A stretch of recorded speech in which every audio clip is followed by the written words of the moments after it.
Районуна караштуу Суу Самыр айылынын Иманжан Мекинкулов атындагы орто мектебинин 4-классынын окуучусу Мөкүшев Умар. Мен адамдын пейли деген жомокту окудум.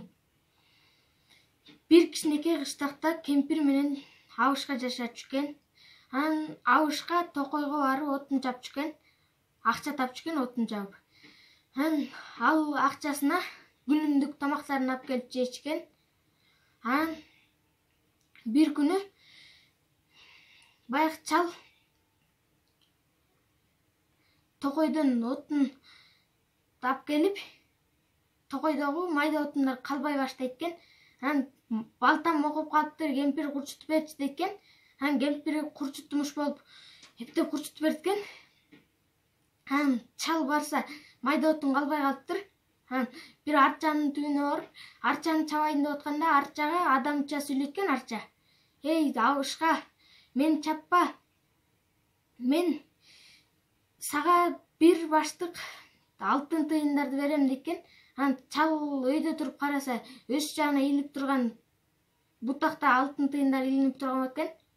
Баштыкча илинип турган экен. Анан баштыкчаны алып караса алтын тыйындар экен. Анан чал 3 жолу ийилип тазим айтат экен, рахматын айтып. Анан үйүнө келип кемпирине айтып берет экен.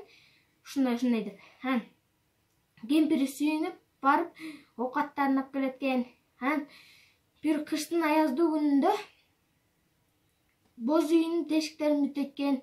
Анан өстөрүндө жылуу кийим алат экен.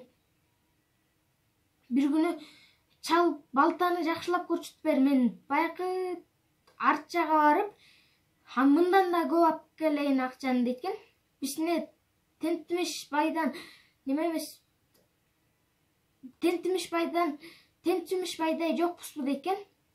Анан кемпири мыктылап курчутуп берет экен балтаны. Анан баягы чал токойду аралап баягы арчага келет экен. Анан арчаны чабайын деп атканда арча: "Эй, чал, мени чаппа" дейт экен. Анан чал: "Мен сени чаппаганда кантем? Мен өзүмдүн үйүмдө наным жок же отунум жок" дейт экен. Анан мен арча айтат экен: "Эй, чаппа" деп. Анан чал чабайын деп атканда баягы алтын тыйындар илинип турган бутак мойнуна оролуп кыкынтат экен. Анан чал кыкынып өлөйүн дейт экен. Анан көздөрү чүгүрөт экен. Анан ташка айланып кетет экен чал. Анан ташты баягы бутак оролгон бойдон дагы эле бар экен. Мен бул жомоктон ачкөз болбош керек экенин, адамга не бар болсо ошону колдонуш керек экенин, жарачышка аяр мамиле жасаш керек экендигин түшүндүм.